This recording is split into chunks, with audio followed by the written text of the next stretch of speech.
Hello बच्चों, आज हमारा केमिकल काइनेटिक्स का लेक्चर नंबर 4 है।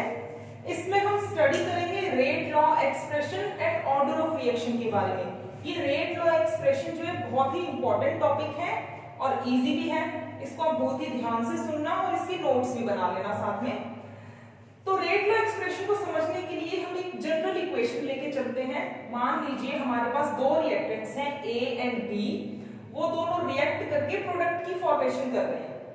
मान लो इसकी जो बैलेंस्ड केमिकल इक्वेशन है उसमें ए का 1 मॉलिक्यूल और बी के 2 मॉलिक्यूल्स जो है मिलकर प्रोडक्ट बना रहे हैं। ठीक है, ये वैसे ही मैंने एक इक्वेशन ले ली है रेट लॉ एक्सप्रेशन को समझाने के लिए।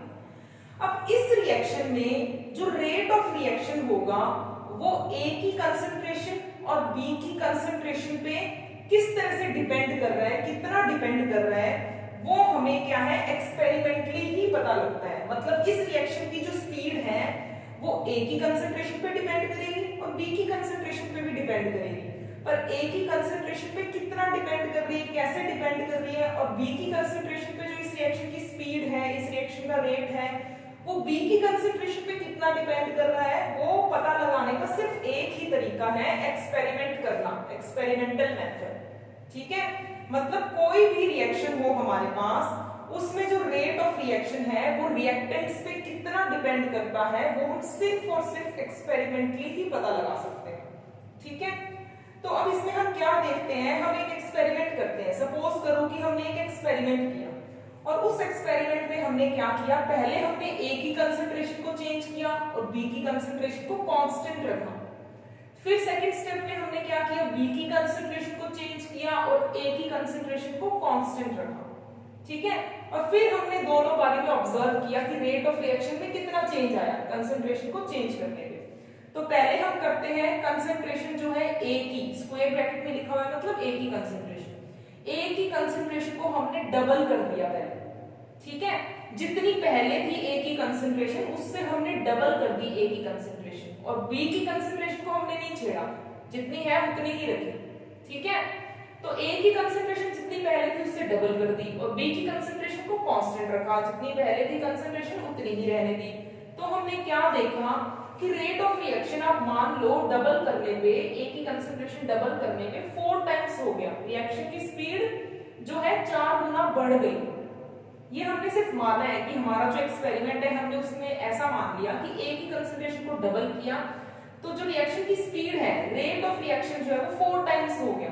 तो इससे हम क्या समझ सकते हैं कि जो रेट ऑफ रिएक्शन है वो डायरेक्टली प्रोपोर्शनल है ए की कंसंट्रेशन के स्क्वायर के। ठीक है, ये स्क्वायर हमें कैसे पता लगा, क्योंकि हमने ए की कंसंट्रेशन को डबल किया तो रेट ऑफ रिएक्शन जो है वो 4 टाइम्स हो गया है। ठीक है, 4 टाइम्स कब होगा, जब रेट ऑफ रिएक्शन ए की कंसंट्रेशन के स्क्वायर के डायरेक्टली प्रोपोर्शनल होगा। ठीक है, तो ये हमने पहली इक्वेशन मान ली। अब हमने दूसरे स्टेप में क्या किया, बी की कंसंट्रेशन को हमने डबल कर दिया और हमने ए की कंसंट्रेशन को कांस्टेंट ही रहने दिया, ए की कंसंट्रेशन को हमने चेंज नहीं किया, सिर्फ बी की कंसंट्रेशन को डबल किया है। और अब हमने क्या देखा, इस बारी जो रेट ऑफ रिएक्शन है ना 4 टाइम्स नहीं हो रहा, इस बारी रेट ऑफ रिएक्शन डबल हो रहा है। ठीक है, मतलब बी की कंसंट्रेशन पे उतनी ही डिपेंडेंस नहीं है जितनी ए की कंसंट्रेशन पे है, दोनों पे डिपेंडेंस अलग अलग हो सकती है, सेम भी हो सकती है। ठीक, अब बी की कंसंट्रेशन डबल करने पे जो रिएक्शन की स्पीड है, रेट ऑफ रिएक्शन है, वो भी डबल हो गया। इससे हम क्या कंक्लूजन निकाल सकते हैं कि रेट ऑफ रिएक्शन जो है डायरेक्टली प्रोपोर्शनल है बी की कंसंट्रेशन की पावर 1 की, मतलब बी की कंसंट्रेशन के डायरेक्टली प्रोपोर्शनल। ठीक है, तो ये हमारे पास इक्वेशन 2 आ गई। अब क्या है, हमारे पास ये दोनों रिएक्टेंट्स थे, एक रिएक्टेंट का हमें पता लग गया rate of reaction A reactant की कंसंट्रेशन की स्क्वायर के डायरेक्टली प्रोपोर्शनल है, और दूसरे स्टेप से हमें पता लग गया, हमने जो अपने एक्सपेरिमेंट का दूसरा स्टेप किया कि रेट ऑफ रिएक्शन बी की कंसंट्रेशन के डायरेक्टली प्रोपोर्शनल है। अब इन दोनों को अगर हम कंबाइन कर दें इक्वेशन 1 और 2 को, तो हम क्या कह सकते हैं, rate of reaction directly proportional है ए की कंसंट्रेशन के स्क्वायर के मल्टीप्लाई में बी की कंसंट्रेशन के। ठीक है, मतलब बी की कंसंट्रेशन पावर 1 के। अब अगर हम इस प्रोपोर्शनैलिटी के साइन को हटाते हैं तो हमारे पास रेट ऑफ रिएक्शन जो है, रेट ऑफ रिएक्शन को मैंने सिंपली रेट लिख दिया है, ये भी रेट ऑफ रिएक्शन ही है। ठीक है, तो जो रेट है रिएक्शन का वो इज इक्वल टू, क्योंकि हमने प्रोपोर्शनैलिटी का साइन हटा दिया तो यहाँ पे इज इक्वल टू आएगा और एक कांस्टेंट ऑफ प्रोपोर्शनैलिटी आएगा जो कि है स्मॉल के मल्टीप्लाई में ए की कंसंट्रेशन का स्क्वायर मल्टीप्लाई में बी की कंसंट्रेशन। तो ये हमारे पास क्या आ गया, रेट लॉ एक्सप्रेशन आ गया, या हम इसको कई बार सिंपली रेट लॉ भी बोल देते हैं। तो इस एक्सप्रेशन को, जो एक्सप्रेशन हमें क्या दिखाता है कि जो रेट ऑफ रिएक्शन है वो रिएक्टेंट्स की कंसंट्रेशन पे कितना डिपेंड करता है, ऐसे एक्सप्रेशन को हम क्या बोलते हैं, रेट लॉ एक्सप्रेशन, या कई बार सिंपली रेट लॉ भी बोल देते हैं। ठीक है, और ये एक्सप्रेशन हमने कहां से निकाला, एक्सपेरिमेंटली निकाला। मतलब किसी भी रिएक्शन के लिए हमें रेट लॉ एक्सप्रेशन अगर डिराइव करना है तो हर एक रिएक्शन के लिए रेट लॉ एक्सप्रेशन को डिराइव करने के लिए एक्सपेरिमेंट्स ही कैरी आउट करने पड़ेंगे। हम वैसे ही नहीं लिख सकते कि अगर इस रिएक्शन में रेट लॉ एक्सप्रेशन ऐसा आया तो सभी रिएक्शन में ऐसा आएगा, कोई जरूरी नहीं है। ठीक है, तो रिएक्टेंट की कंसंट्रेशन पे कितना डिपेंड करता है रेट ऑफ रिएक्शन, वो हमें किससे पता लगता है, रेट लॉ एक्सप्रेशन से, या हम इसको सिंपली रेट लॉ भी बोल देते हैं। और ये जो रेट लॉ एक्सप्रेशन होता है ये टोटली एक्सपेरिमेंटल कॉन्सेप्ट है, ये एक्सपेरिमेंटली ही हम फाइंड आउट कर सकते हैं। इसमें ये जो k है, कांस्टेंट ऑफ प्रोपोर्शनैलिटी, उसको हम बोलते हैं रेट कांस्टेंट। इसके और भी नाम हैं, इसको हम रेट कांस्टेंट बोल देते हैं, या फिर वेलोसिटी कांस्टेंट बोल देते हैं, या फिर स्पेसिफिक रिएक्शन रेट भी बोल देते हैं। अभी हम इसको डिफाइन भी करेंगे। पहले हम रेट लॉ एक्सप्रेशन को डिफाइन कर देते हैं। आपको इतना समझ आ गया कि रेट लॉ एक्सप्रेशन होता क्या है। अब इसकी डेफिनेशन लिखते हैं इसके according. Rate law expression is the expression which expresses the rate of a reaction in the terms of molar concentrations of the reactants, with each concentration term raised to some power which may or may not be equal to stoichiometric coefficient of that reactant in the balanced chemical equation।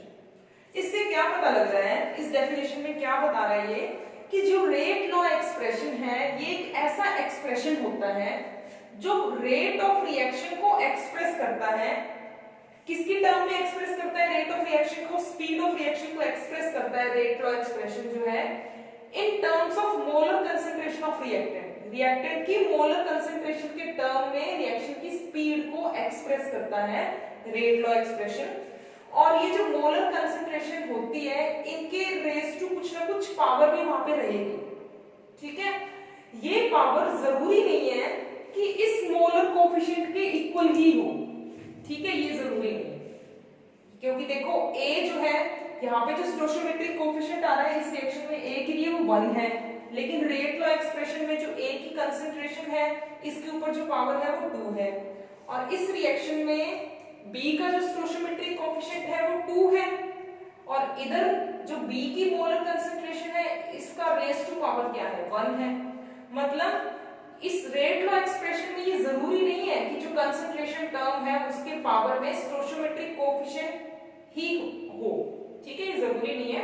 अब इसकी power में क्या आएगा, 1, 2 या half, वो हमें कैसे पता लगेगा, वो हमें एक्सपेरिमेंटली ही पता लगेगा। मतलब हम स्टोइचोमेट्रिक कोफिशिएंट को देख के यहाँ पे पावर नहीं लगा सकते। ठीक है, तो यही क्या है रेट लॉ एक्सप्रेशन की। रेट लॉ एक्सप्रेशन एक ऐसा एक्सप्रेशन होता है जो स्पीड ऑफ रिएक्शन को बताता है, रेट ऑफ रिएक्शन को बताता है in terms of molar concentration of reactants raised to some power, and this power is always not equal to stoichiometric coefficient in the balanced chemical equation। ठीक है, ये power स्टोइचोमेट्रिक coefficient के equal हो भी सकती है और नहीं भी हो सकती। तो इतना आपको पता लग गया कि रेट लॉ एक्सप्रेशन क्या होता है। अब जैसे हमने एक एग्जांपल लेके आपको समझाया, तो इस केस में एक्सपेरिमेंटली रेट लॉ एक्सप्रेशन ऐसा है।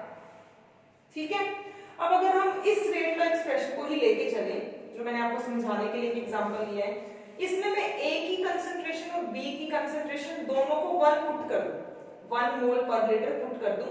A की कंसंट्रेशन भी 1 मोल पर लीटर और B की कंसंट्रेशन भी 1 मोल पर लीटर। तो हमारे पास रेट जो है वो किसके इक्वल आ जाएगा, K के, क्योंकि A को भी हमने 1 पुट कर दिया, B को भी 1 पुट कर दिया, तो रेट किसके इक्वल आ जाएगा, K के इक्वल आ जाएगा। K क्या है, रेट कांस्टेंट है, या इसको वेलोसिटी कांस्टेंट भी बोल देते हैं, या फिर स्पेसिफिक रिएक्शन रेट भी बोल देते हैं। तो यहां से क्या डेफिनेशन बनी रेट कांस्टेंट की, rate constant is equal to rate of reaction, ठीक है, क्योंकि जब इन दोनों को 1 पुट कर देंगे तो rate constant rate of reaction के इक्वल आ जाएगा। तो हम क्या कह सकते हैं, rate constant is equal to rate of reaction when concentration of each reactant is taken as unity.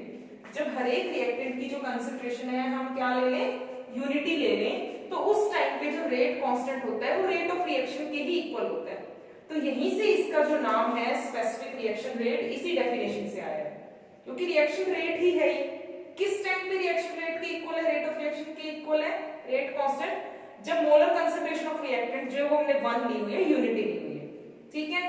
तो रेट कांस्टेंट की डेफिनेशन आपको पता लग गई, rate constant is equal to rate of reaction when concentration of each reactant is taken as unity, ठीक है। तो यहां से हमें रेट कांस्टेंट की डेफिनेशन भी पता लग गई, रेट लॉ एक्सप्रेशन क्या होता है ये भी पता लग गया। तो हम एक जनरल रेट लॉ एक्सप्रेशन क्या लिख सकते हैं, ये तो हमने इस रिएक्शन के लिए रेट लॉ एक्सप्रेशन लिखा था, ठीक है। अब क्या है, हमारे पास कोई भी रिएक्शन हो तो उसके लिए हम रेट लॉ एक्सप्रेशन क्या लिखेंगे, अगर हमारे पास उस रिएक्शन में रिएक्टेंट ए एंड बी ही है, मान लो हमारे पास एक जनरल इक्वेशन है जिसमें क्या है, रिएक्टेंट ए और बी रिएक्ट करके प्रोडक्ट बना रहे हैं, तो इस रिएक्शन का जो रेट लॉ एक्सप्रेशन होगा वो क्या होगा, rate is equal to k multiply में ए की molar concentration raise to power alpha multiply में बी की concentration raise to power beta, ठीक है। ये अल्फा बीटा की वैल्यू कुछ भी हो सकती है, अल्फा बीटा की वैल्यू 1 2 या 0 भी हो सकती है, ठीक है, फ्रैक्शनल भी हो सकती है। और ये अल्फा प्लस बीटा जो है इसी को हम क्या बोलते हैं, ऑर्डर ऑफ रिएक्शन। इस रेट लॉ एक्सप्रेशन में ये जो पावर है कंसंट्रेशन टर्म के ऊपर, रिएक्टेंट्स की कंसंट्रेशन टर्म्स के ऊपर ये जो पावर लगी हुई है, इन पावर्स के सम को ही हम क्या बोलते हैं, ऑर्डर ऑफ रिएक्शन, ठीक है। ये पूरा तो क्या है, रेट लॉ एक्सप्रेशन, इसमें ये k क्या है, रेट कांस्टेंट, ठीक है, और ये अल्फा प्लस बीटा क्या है, ऑर्डर ऑफ रिएक्शन, ठीक। तो ऑर्डर ऑफ रिएक्शन को हम किस तरह से डिफाइन करते हैं, सम ऑफ द पावर्स का sum of the powers to which concentration terms are raised in the rate law expression, ठीक है, कि रेट लॉ एक्सप्रेशन के अंदर कंसंट्रेशन टर्म्स के ऊपर जो पावर लगी हुई है, रिएक्टेंट्स की कंसंट्रेशन टर्म्स के ऊपर जो पावर लगी हुई है, इन्हीं पावर्स के सम को हम ऑर्डर ऑफ रिएक्शन कहते हैं।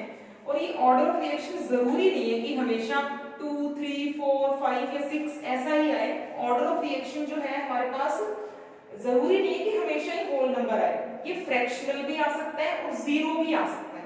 हो सकता है किसी रिएक्शन में रेट ऑफ रिएक्शन जो है किसी भी रिएक्टेंट की कंसंट्रेशन टर्म पे डिपेंड ही नहीं कर रहा, तो उस केस में क्या होगा, मतलब कंसंट्रेशन टर्म की पावर 0 और किसी की भी पावर 0 होती है मतलब 1, मतलब वहां पे क्या हुआ कि जो रेट ऑफ रिएक्शन है किसी भी रिएक्टेंट की कंसंट्रेशन टर्म पे डिपेंड ही नहीं कर रहा अगर ऑर्डर ऑफ रिएक्शन 0 होता है। इसको और डिटेल में हम और आगे पढ़ेंगे, 0 ऑर्डर की रिएक्शन भी पढ़ेंगे, सेकंड ऑर्डर की भी पढ़ेंगे रिएक्शन, फर्स्ट ऑर्डर की भी पढ़ेंगे, ठीक है।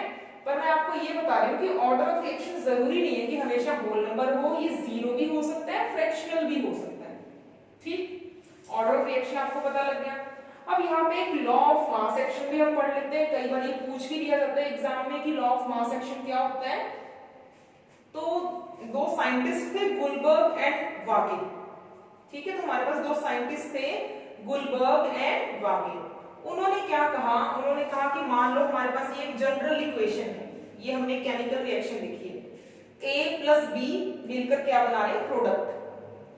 A के A मॉलिक्यूल्स रिएक्ट कर रहे हैं और B के B मॉलिक्यूल्स रिएक्ट कर रहे हैं, मतलब यहाँ पे स्टोइचियोमेट्रिक कोएफिशिएंट क्या है, small a and small b, ठीक है।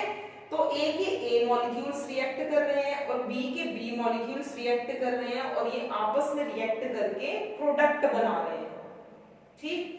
तो इस केस में उन्होंने क्या कहा, जो रेट लॉ एक्सप्रेशन है उसको लिखने के लिए कोई एक्सपेरिमेंट करने की जरूरत नहीं है। किसके अकॉर्डिंग, गुलबर्ग एंड वागे के अकॉर्डिंग। उन्होंने क्या कहा कि रेट लॉ एक्सप्रेशन को हम डायरेक्टली रिएक्शन को देख के ही लिख सकते हैं, हमें कोई एक्सपेरिमेंट करने की जरूरत नहीं है। और उन्होंने क्या लिखा, रेट लॉ एक्सप्रेशन कि जो इस रिएक्शन का रेट होगा वो डायरेक्टली प्रोपोर्शनल होगा A की concentration raise to power A, ठीक है, मल्टीप्लाई में B की concentration raise to power B।